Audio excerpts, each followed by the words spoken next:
I've said it before in my Let's Plays, and I'll say it again here. Sometimes the Elder Scrolls games just make no goddamn sense. Today, I would like to honor the best of the worst in this respect. What's up guys, Ace Thorn here, and welcome to another video game discussion video. Now, some ground rules for exactly what criteria go into this list. First, it has to be an actual quest, recorded in the game's quest log. Second, I'm mostly looking for the plot surrounding the quest, rather than any game mechanics. The kinds of plot holes I'm looking for are ones which make it entirely implausible that there even should have been a quest in the first place, i.e. plot holes so contrived that one wonders why the NPC even needs your help in the first place.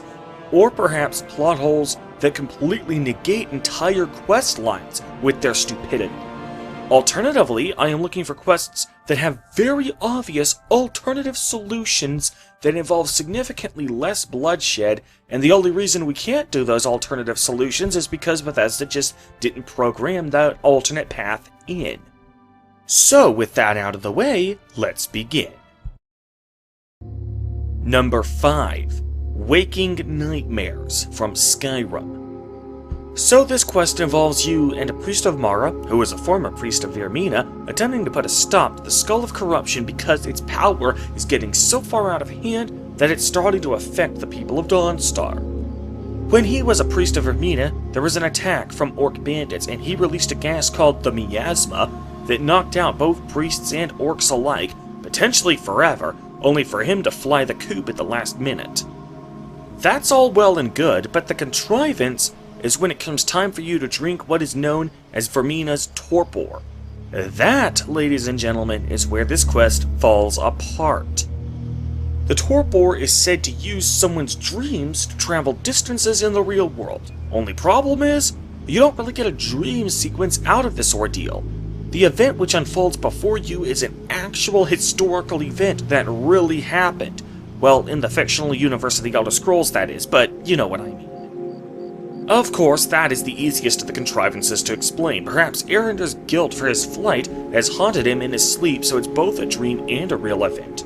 However, trust me, that is the least of this quest's problems. So the reason the player has to drink the torpor instead of Arender is because Bethesda wanted the player to experience the dream thingy. But in-universe, the reason we are given for why the player has to drink the torpor is because it wouldn't work on Arender. He says that the torpor will only work on priests of Vermina or the uninitiated. This, of course, begs the question, why the hell would Vermina be willing to allow the torpor to work on the uninitiated? Maybe she was hoping to use the dream walk thingy as a means of tempting new recruits to join them by showing them the trippy ride that the torpor could offer them. But then again, you don't have to actually join her clergy to experience it because it already works on the uninitiated. Couldn't an uninitiated just get the ride and then bail? Basically, Bethesda just needed an excuse for why Arender couldn't drink the stuff himself, but they didn't bother to consider the fact that their excuse makes no goddamn sense. In short, this is a voodoo shark moment, an attempt by an author to explain away a contrivance in the story by giving an explanation that raises more questions than it answers. Oh, but that's still peanuts compared to the biggest contrivance of this entire quest. The whole reason you need to drink the torpor in the first place. Your primary objective is to reach the Skull of Corruption so Arender can destroy it. But there's a force field blocking your path that can only be disabled from the other side. The torpor is the only method Arender can think of in a pinch to get you to the other side of the force field and disable it. So in other words, your success regarding this quest hinges on you getting this exact memory to teleport you to this exact spot. I mean, there doesn't appear to be any rules or parameters for what kind of memory you get. The game certainly doesn't tell us any restrictions. So can you imagine if, upon drinking the torpor, we suddenly found ourselves in the middle of freaking Akavir, and when the dream wears off, we're getting gang raped on all sides by humanoid monkeys? Does anyone else find it even the slightest bit contrived that, of all the dreams from every mortal who has ever walked the face of Nurin, the one memory you get is, lo and behold, the one memory you actually need to complete your mission?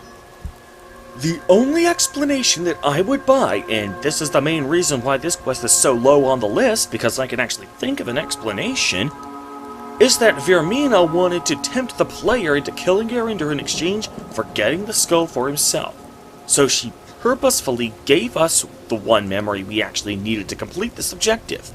However, even if I were to accept that this was Vermina's mindset regarding this matter, how does Arinder know that the player will get this specific memory? Short answer, because Bethesda told him so. That's how. Number 4. Amelian's Debt from Oblivion's Fighters Guild questline. So as we progress through the Fighters Guild questline, we are eventually sent to a little one-room shack on the outskirts of Leyland known as Water's Edge. The owner of this land, Amelian, has inherited a 1,000 septim debt from her gambling-addicted father. Fortunately, there is a super valuable sword and cuirass her father owned that is now buried in his tomb. Well, more like placed on top of his tomb, but frankly, that's the least of this quest's problems. Get used to that phrase, by the way, it's going to be coming up a lot in this video.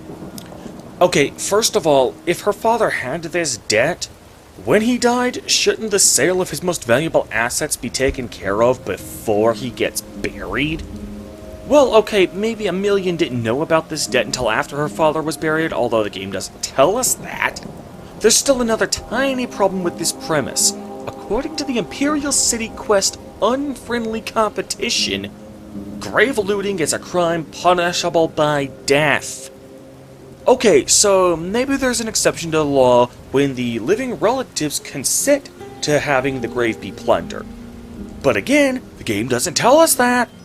And even if we accept that, it doesn't explain how we're able to take literally anything else from the tomb besides those two specific items. The rest of the dungeon's loot isn't even so much as marked as stolen or anything. So apparently, raiding this tomb is perfectly legal. But even if we accept those two headcanons for those two contrivances, I defy anyone to explain this next plot hole without bending over backwards. The sword and cuirass come out to a combined value of only 1,037 septims.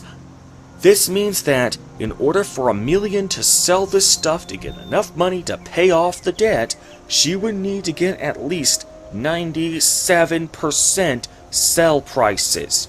She would need to be one hell of an expert trader to barter for such good trade prices, and if she is such a skilled trader, why isn't she already rich enough to be able to just pay the debt off her own damn self?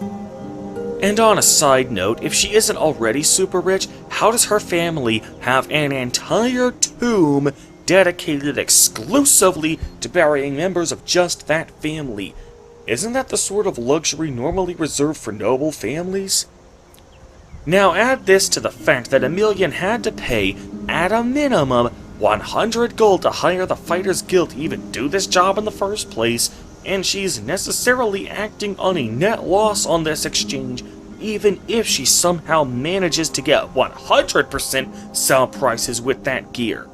How the hell does she expect to come out on top in this exchange? Number 3. And this is where we're starting to get into the really contrived stuff. The Horn of Jorgen Windcaller from Skyrim's main quest. Okay, so we are tasked with the Greybeards with retrieving the Horn of Jorgen Windcaller from Ustengrav, his final resting place. Okay, whatever. We head over to Ustengrav and we proceed to clear out the Duragar. There's a puzzle near the end where we need the Whirlwind Sprint Shout to get past it. After that we have to chop away at what has to be a minimum of 100 years of cobwebs. And then, as we approach the tomb of Jorgen Windcaller, some giant stone dicks pop up out of the nearby water. We approach the tomb of Jorgen Windcaller in order to find the horn has already been taken. We meet up in Riverwood with the chick who took the horn, the innkeeper named Delphine, who was one of the last members of the Blades. She says she took the horn from the tomb because she predicted the Greybeards would send you there. There are so many questions I have about this set piece that it makes my head spin.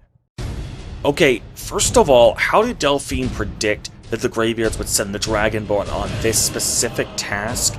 Have the Greybeards done this with Dragonborns in the past? And I don't mean fetch a relic of a former Dragonborn, I mean go to Ustengrove in particular and fetch specifically the Horn of Jorgen Windcaller. Because if they do, how is the dungeon largely unplundered before we get there? Does the game mechanic of dungeons respawning and the enemies inside them coming back to life also happen in-universe, so Ustengrove gets reset after a while? Well, even if that were the case, Ustengrove as a game mechanic never respawns, so that can't be it.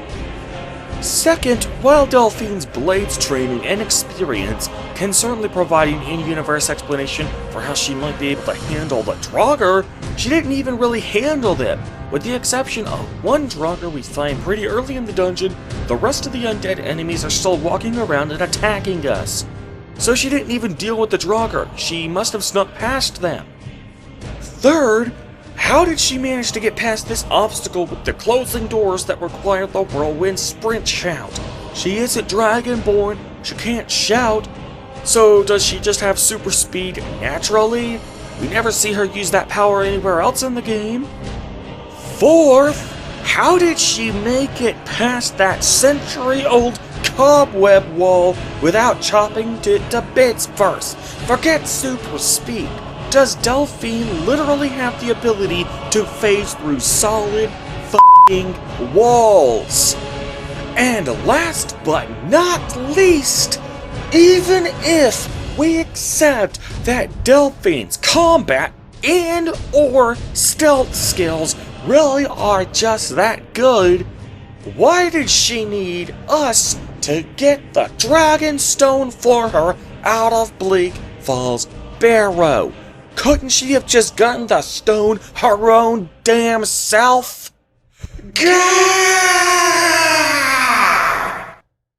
And the worst part of this is only the number 3 entry. We still have 2 more to go. And it's only gonna get worse from here. Number 3. The Pursuit from Skyrim's Thieves Guild questline. Total 180 from the previous entry. In the last entry, the developers clearly didn't consider how such feats were supposed to be possible. Here is a quest where the question of how did he do it is put front and center by the characters, when in fact it's the least contrived part of the entire quest.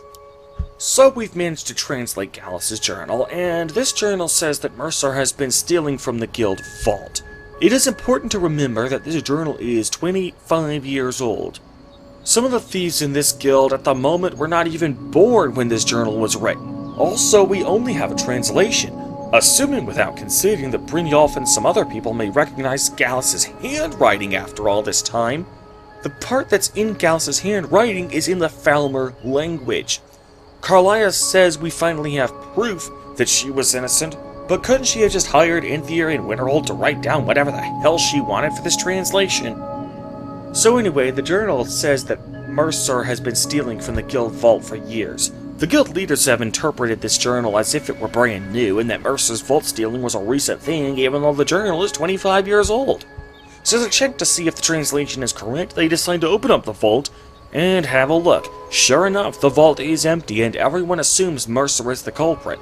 They also have a conniption trying to figure out how Mercer was able to open the door when it's supposed to require 2 keys to open, both of which are one of a kind. Not only does this quest make no sense whatsoever, but it actually makes so little sense that it drags the entire quest line down with it. First of all, the key issue is what everyone in the guild assumes is the biggest hurdle to stealing from the vault. There are about a dozen hurdles to Mercer stealing from the vault, least of which is opening the door. It's not magically sealed. It's not dwarven technology whose schematics have long since been lost to history. You don't think Mercer could have made any copies of those damn keys? Trust me, finding a way to unlock the door is the least of this quest's problems.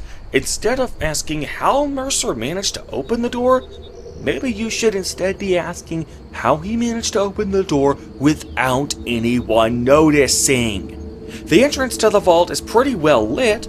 The door looks like it would make a lot of noise when you're opening it, not to mention the room is the guild's primary training and sleeping area, meaning it's likely going to be heavily occupied at all hours, day or night.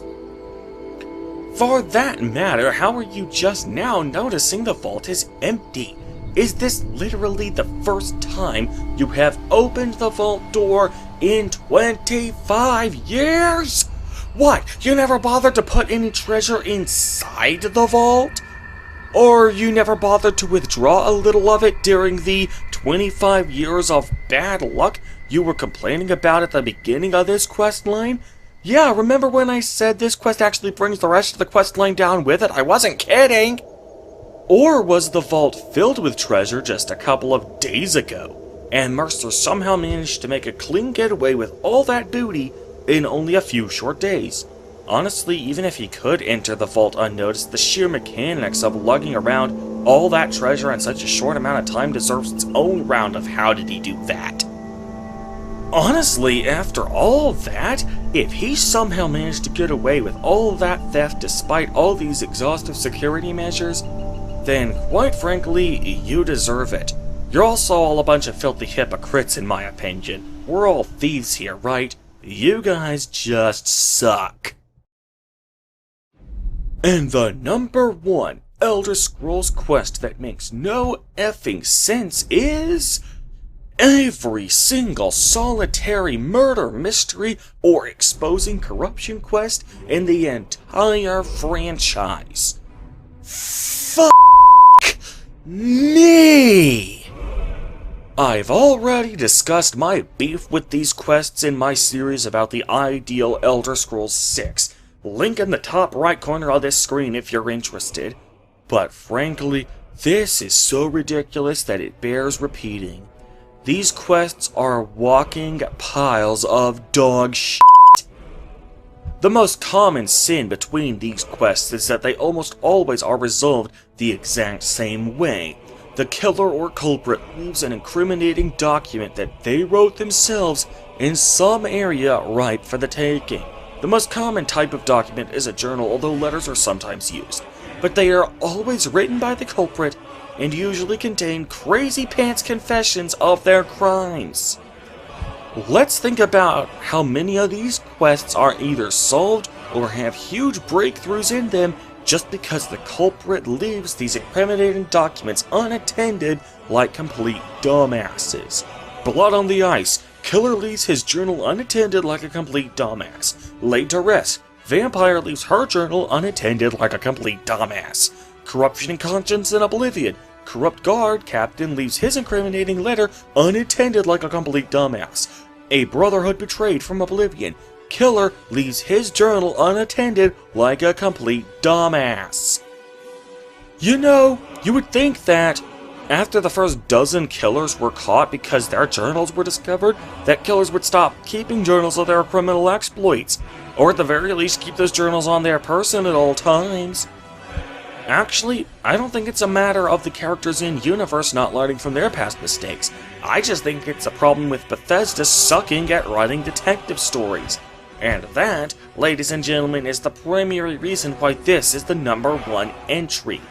While I admit that the Pursuit is probably more destructive to its questline as a single, standalone quest, the difference here is that these detective quests are not standalone quests. Any one of these quests would pale in comparison to the contrivance and eye-rolling that is the Pursuit, but these quests are even less excusable because Bethesda keeps on doing them. Bethesda, stop! You're not good at these types of stories. Start playing to your strengths. Of course, the fact that Bethesda keeps falling back on the tired old cliche of incriminating journal or letter found in the culprit's abode method of solving the case would alone be reason enough to hate these quests, but Skyrim's detective quests just take it to a whole new stratosphere of stupid. In Morthal's Laid to Rest, the Jarl says that she hasn't called for Alva's or Hrogar's arrest because she can't prove that either of them set the fire that killed Hrogar's family on purpose. Okay, bitch, even if you don't have enough evidence to convict either of them, surely you have probable cause to launch an investigation. Once you launch an investigation, it's only a matter of time before you find that journal that Alva, and say it with me everyone, leaves unattended like a complete dumbass. The Jarl then asks the player character to conduct said investigation.